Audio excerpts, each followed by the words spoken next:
¿Cómo les va? Buenas tardes. Aquí estamos comenzando otra emisión de Los Días Contados, en el momento en que está sesionando la Cámara de Diputados de la Nación, con la perspectiva de votar el dictamen de mayoría que pone límite, freno a los tarifazos que ha lanzado el gobierno del presidente Mauricio Macri, que dicho sea de paso, tiene a su ministro de Economía, Nicolás Duhovne, en Washington ya ingresando a las oficinas del Fondo Monetario Internacional para definitivamente establecer el vínculo para el préstamo de algo así, aunque no se dijo oficialmente, de unos 30.000 millones de dólares para la Argentina. Esta cifra, los 30.000 millones de dólares para la Argentina, triplica los dineros o los fondos que el Fondo Monetario dispone para asistir al resto de los países del mundo que asiste, ¿no? Entonces uno se pregunta, qué bien la Argentina, le dan 3 veces más que a todos los demás juntos. Y la pregunta que sobreviene a eso es, ¿qué bien o qué mal? Porque francamente, ese préstamo, esa generosidad del Fondo Monetario Internacional no es requerida por otros países. Hay algunos datos que vale la pena ir consignando. Por empezar, esta entidad financiera internacional, cuyo desprestigio está anclado en lo que ha sido la perspectiva de empobrecimiento y de decadencia de los países que han caído en sus manos. Sin ir más lejos, hoy hay encuestas hechas por algunas consultoras, varias de ellas vinculadas al gobierno, que establecen entre un 65 y un 70% de rechazo en la opinión pública a esta idea de volver al Fondo Monetario Internacional. Se ha visto hasta el hartazgo el cartelito de Duhovne diciendo no volvamos al fondo cuando era comentarista de televisión, lo cual lo terminó catapultando al Ministerio de Economía, ¿no? Junto a Carlos Pañi, ese hombre que en su momento también estuvo investigado por causas de escuchas telefónicas vinculados a los servicios de inteligencia. Y estas referencias que estamos haciendo tienen un hilo conductor que enseguida vamos a estar desarrollando también con ustedes.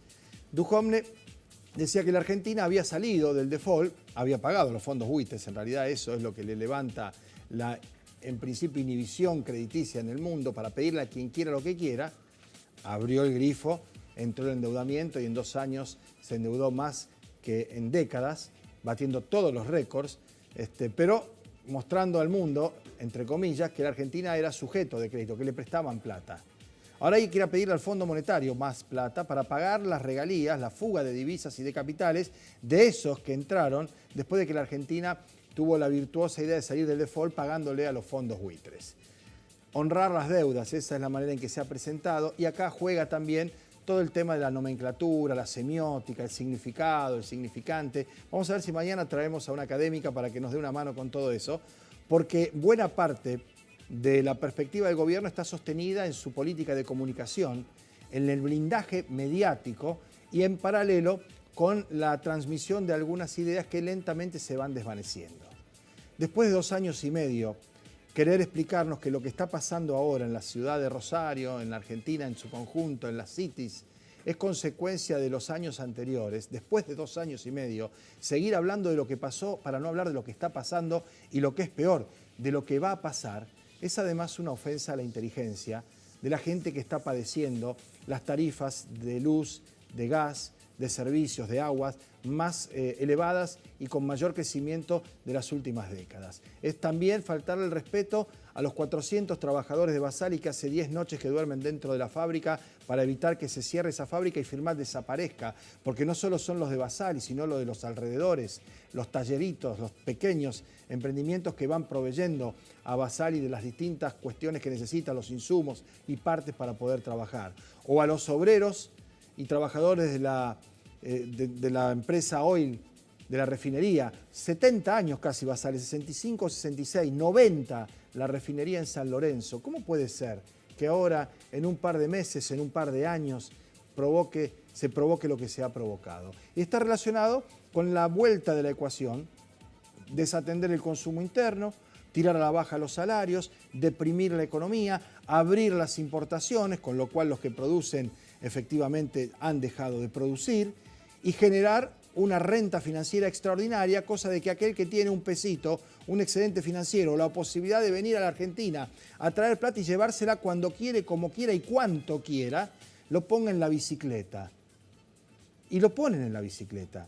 Y el día D es el miércoles de la semana que viene, cuando el vencimiento de 670.000 millones de pesos en Lebacs, que es exactamente lo que representa el crédito que fue a pedir la Argentina al Fondo Monetario Internacional, provoque una determinación en los inversores, especuladores diría yo. Es imposible tapar el sol con la mano. Pretender arrogar o atribuir la responsabilidad de una corrida a un banco en algún lugar por allí con una operatoria de $1 millón cuando una sola, la JP Morgan, compró 1.500 millones. Gente vinculada, cuando además después de varias reuniones y seguidas y continuas, a Duhovne le avisaron que le iban a hablar al Fondo Monetario. No sabía Duhovne. Como no lo sabían los radicales, que estuvieron en estos días 10 veces en la Casa de Gobierno y Cornejo miraba para los costados a ver si alguien le contaba algo. Fue Caputo, el ministro de Finanzas, el que le dijo a su hermano de la vida, Mauricio, que había que hacer esto, de pedirle plata al Fondo Monetario Internacional porque si no las cosas iban a empeorar en lo inmediato. Y así fue que el presidente anuncia un acuerdo contra todo lo que ha sido los antecedentes de la relación bilateral Argentina-Fondo Monetario, que los acuerdos se anuncian después de firmado, no cuando se va a viajar para ver si se da o no se da el acuerdo. Obviamente hay una previa en la casa de Duhovne con aquella cena del catering de 3.000 no sé cuánto, plata, pero nos salió barato al lado de lo que viene ahora. Créame que eso no era ni siquiera la propina, ¿no? O la aparición de Domingo Felipe Cavallo, otra vez Cavallo en el centro de la escena, repartiendo su librito y dando consejos. Otra vez. ¿Se acuerdan de Cavallo? El discurso del presidente no pudo frenar la suba del dólar. Hoy está, si es que está, a 23. Y digo si es que está, porque uno va a una casa de cambio y no le venden. Va al Banco Nación y no le venden. No hay. Ahora, esto es un arrebato, esto es un manotazo de ahogado, esto es una política premeditada.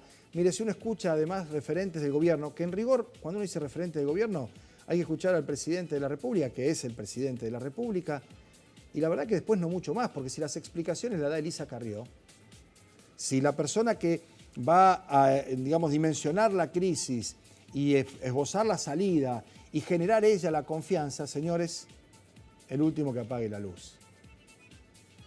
Presumo que en el Congreso de la Nación, donde se está debatiendo el tema del tarifazo, y lo van a parar, los legisladores de Cambiemos tomarán nota de cuál es el clima y el ánimo. Porque si tras esta situación de corrida financiera, de debilitamiento de la imagen pública del gobierno, porque todos los que intentan defender a Macri le están atacando a los que están al lado, hay que sacarlo a Duhovne, hay que ver qué pasa con Sturzenegger, como si fuese ese el problema de un nombre. Duhovne hasta hace muy poco tiempo era un absoluto desconocido y en el mejor de los casos nadie se acordará de él en la historia argentina. Es un pequeño engranaje. Estos son decisiones políticas, estos son planificaciones hechas al más alto nivel de aquellos que, como dijo en algún momento Marcos Peña, juegan en la Premier League y tienen su dinero afuera. ¿Cómo no va a estar tranquilo Duhovne? Si ahora de última pasa por alguno de los bancos ahí en Washington antes o después de la reunión con Lagarde y verifica su saldo, ve cuál es la manera en que puede manejarlo y eventualmente, si conviene, trae, liquida. Aparte, ¿dónde están los que esperaban el dólar para liquidarlo? Los agroexportadores, los ojeros, el círculo rojo que acompañaba al presidente de la República. ¿Se acuerdan cuando Pugliese dijo yo les hablé con el corazón y me contestaron con el bolsillo? Bueno, acá lo del corazón nadie comete esa arrogancia de decir hablar con el corazón, sobre todo viendo lo que está ocurriendo en la Argentina desde hace algún tiempo. Me parece a mí que es un momento importante para conservar la calma, para fijarse bien y prestar atención qué hace cada uno. Ya hay voces que se están levantando.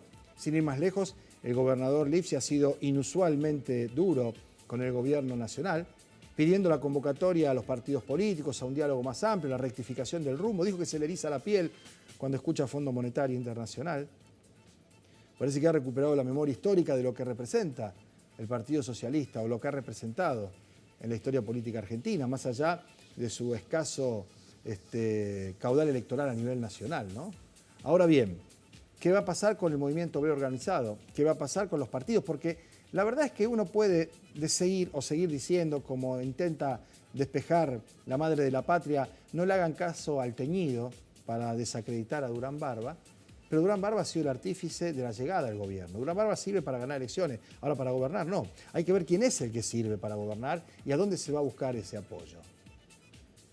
Estamos, digo, en un momento crítico, por supuesto, complicado, naturalmente, que es poco o es más aliviado que lo que va a ser la semana que viene. Y acá no es que uno esté presagiando nada tremendo, ni cataclismo. Lo que sí estamos viendo, la evolución lógica de los acontecimientos, de una tasa que estaba en el 27, pasó al 28, al 30, al 35, ahora al 40, y ver de qué manera se retiene con más oferta de más plata, de más tasa a los que tienen las LEVAX, para que no se pasen al dólar.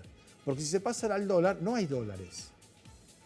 Y la prueba la tienen en calle Córdoba, entre Corrientes y Paraguay, que la gente pasaba por ahí, miraba las planillas a ver si le vendían, veía ahí dibujado un 23,10, un 23,20, pero nadie le vendía.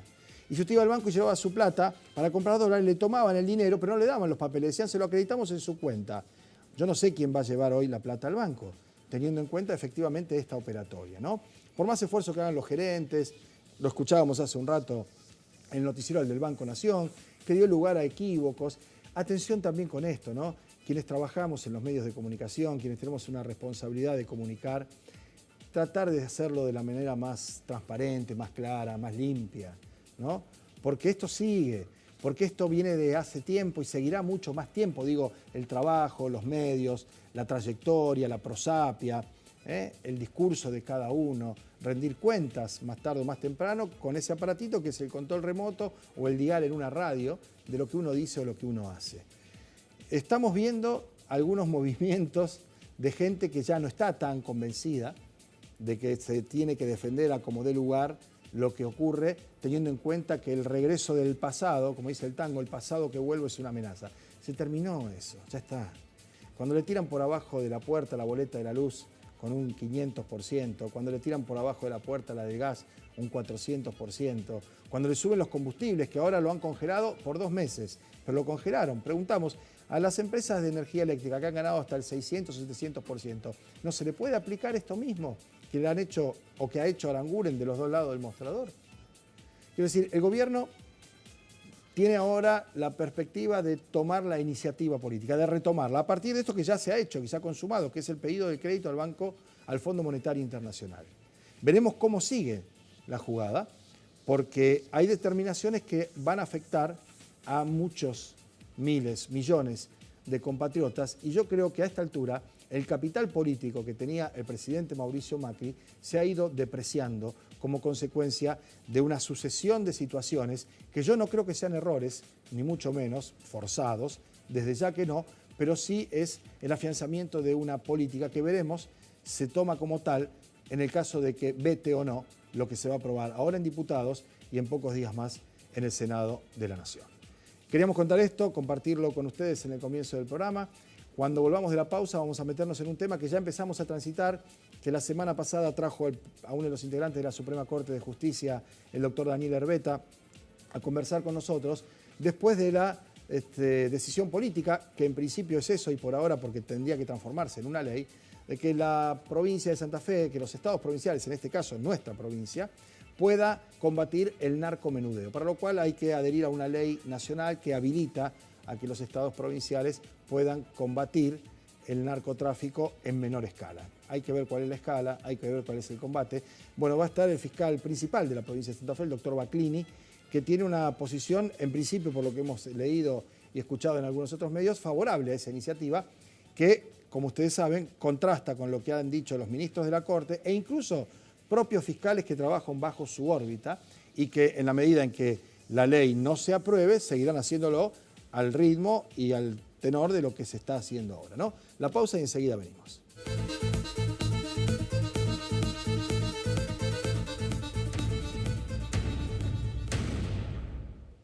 Bueno, muy bien, doctor Baclini, gracias por venir. No, gracias por la invitación, un gusto. La charla es imposible escindir la opinión personal de Baclini, abogado, hombre de la justicia, y del rol institucional ¿no? Que es el de jefe de los fiscales, que aunque quisiera, y está de acuerdo con que habría que combatir el narcomenudeo en la órbita de la provincia de Santa Fe, no lo podría ordenar porque la ley no dice eso. Exactamente. O sea que estamos, no digo en un terreno abstracto, pero sí, por lo menos en una hipótesis, ¿no? De lo que puede llegar a pasar en la provincia. Le digo esto a los televidentes porque por allí esa delgada línea en la que marca cumplir o no cumplir la ley, porque pueden estar trabajando en el combate de los delitos, pero no específicamente en el narcotráfico en la órbita de la provincia de Santa Fe, y eso da lugar a que algunos digan, bueno, cuando se quiere desfederalizar, es decir, que pueda la provincia empezar a investigar eso, hay fiscales, hay jueces, hay ministros de la Corte que le parece que no debería meterse la provincia en eso.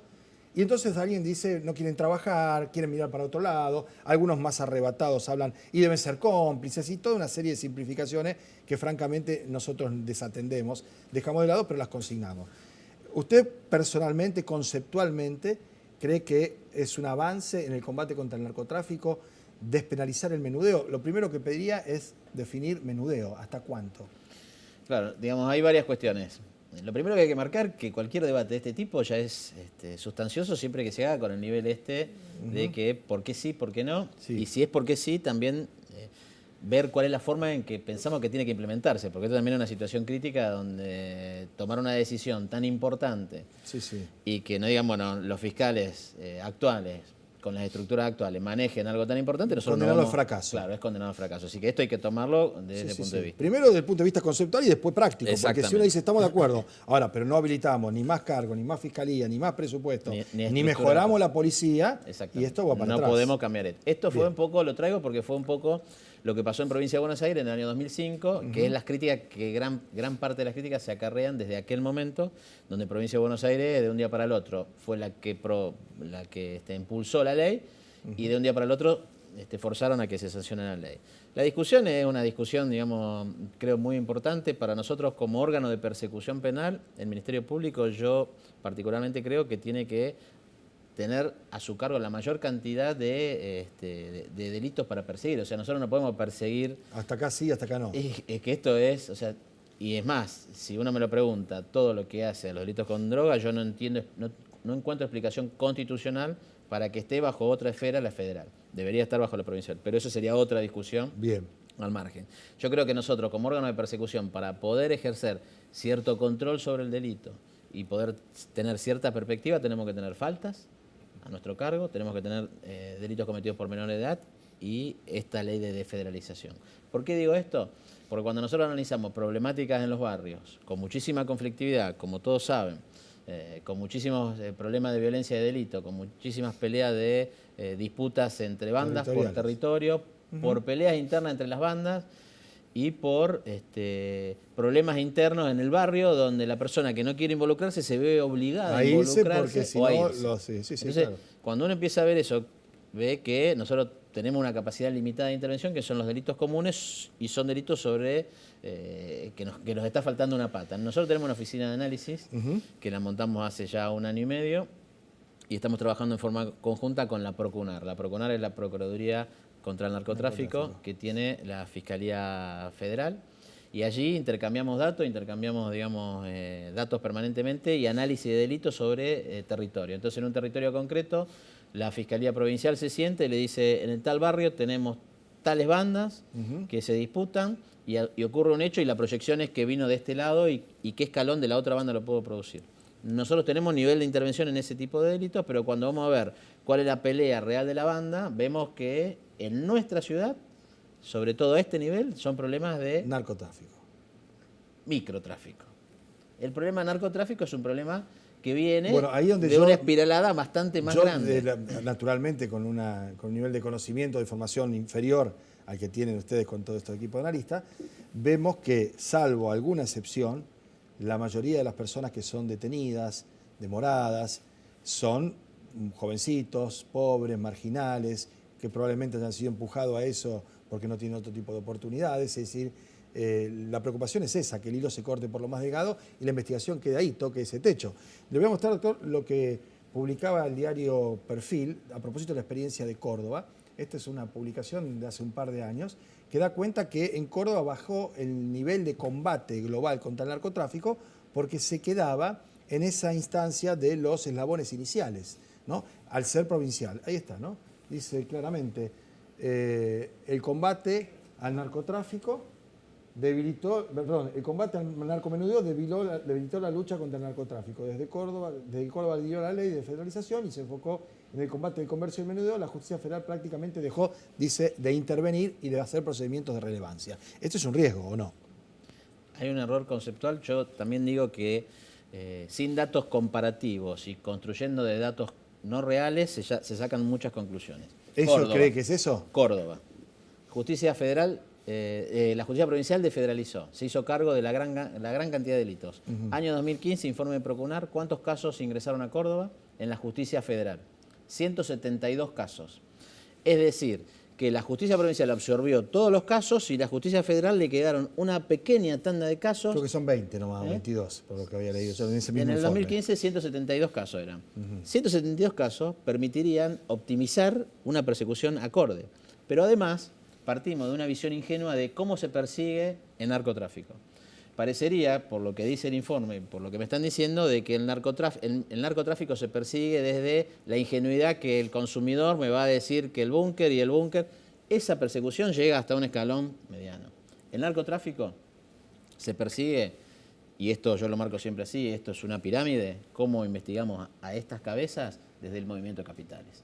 Si nosotros no tenemos pensado investigar el narcotráfico, el movimiento de capitales... El lavado de dinero... Exactamente. Entonces vamos a estar entrando de que atrapamos... Es cierto que nosotros podemos llegar a optimizar esta persecución, que también desde el punto de vista del delito común que se comete y que lamentablemente tenemos muchísima exclusión social, y es cierto que muchísimos de los chicos vulnerables terminan cometiendo no solamente estos delitos, sino también muchísimos delitos contra la propiedad. Es lo mismo decir que estamos persiguiendo solamente selectivamente a estos grupos. En realidad hay que apuntar también a una forma distinta de investigar el narcotráfico. Bueno, otra cosa que también llama la atención es cómo ha habido mucho cambio de opinión en torno a esto, ¿no? Para empezar, el propio gobernador, que siendo senador la votó en contra las 2 o 3 veces que se mandó el proyecto de un senador radical. Luego, como incluso funcionarios y ministros, Patricia Bullrich, nosotros tenemos ahí también un facsímil, después le vamos a hacer llegar todo este material, lo debe tener, diciendo que no camina, que no daba resultados. Lo involucra el presidente de la República, tenemos la fecha de mesa de entrada y todo cuando se mandó ese documento el año pasado, y ahora vuelve. ¿Cuándo? 3 de noviembre de 2017. Sí, ese es el mismo que tenemos. Si lo quieren poner en pantalla, lo pueden ver para que lo vean los televidentes, pero para dar fe que no es que uno tiene la versión o que cambió, no, está escrito, está firmado. El asunto es esa ululancia, ¿no? Que en alguna medida revela, y no es su caso porque también me tomé el trabajo de ver notas de hace 5, 6 o 7 años, reportaje, incluso en Rosario 2 hay uno con Ana Panzerina, el que dice esto, que hay que ir desde abajo y desde el arranque. ¿Por qué los fiscales en su mayoría, y yo no voy a apuntar a nadie, pero porque aparte se está discutiendo esto, no quieren? Porque no confían en la policía, porque no confían en la estructura y creen que no le van a dotar de lo que se necesita para hacer bien el trabajo, o porque conceptualmente además están en otra frecuencia. Si se me pregunta, nosotros como Ministerio Público estamos evolucionando, estamos tratando de consolidar. Ayer yo justo marcaba en una charla que llevamos 4 años y 4 meses y con recursos que fueron incorporándose progresivamente, entonces tomar mayor competencia y en una situación tan crítica, con tantas situaciones puntuales relacionadas con corruptela, porque aquí hay que tenerlo, nosotros tenemos una justicia que podrá tener 50.000 discusiones, pero lo cierto es que no hay mayores discusiones en torno a que es corrupta. Por supuesto. O sea, la justicia penal... Sí, yo puedo decir que es lenta, que es morosa, que hay alguna... Pero no... Lo entiendo. Sí, no hay... Cuando uno piensa en incorporar el narcotráfico, allí hay plata dando vueltas, allí hay riesgos que empiezan a replantearse. Entonces, ¿te queremos asumir o no asumir estos riesgos? Bien. Desde mi punto de vista, si nosotros no damos un paso más, no vamos a poder enfrentar con mayor soltura el problema del delito en la ciudad. Bien. Doctor, muchas gracias por venir. Es la primera de las charlas, porque esto recién arranca el trámite legislativo y parece que va a haber un tiempito. Después vamos a hablar de la policía, qué habría que hacer, cómo habría que mejorarla, depurarla, desentar, entrenar y toda esa historia. Gracias por venir. Un gusto, gracias. Nos vamos a la pausa, venimos en un minuto nada más. Enseguida estamos.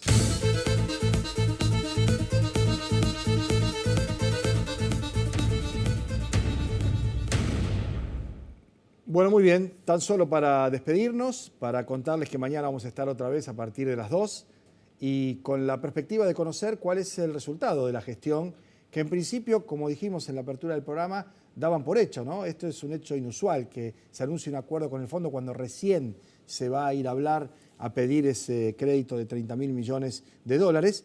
Como decíamos, es un hecho inusual. Veremos cuál es el desenlace de esta historia. Está el ministro Duhovne en Washington y nosotros mañana estaremos aquí para contárselo. Han sido muy amables. Chao.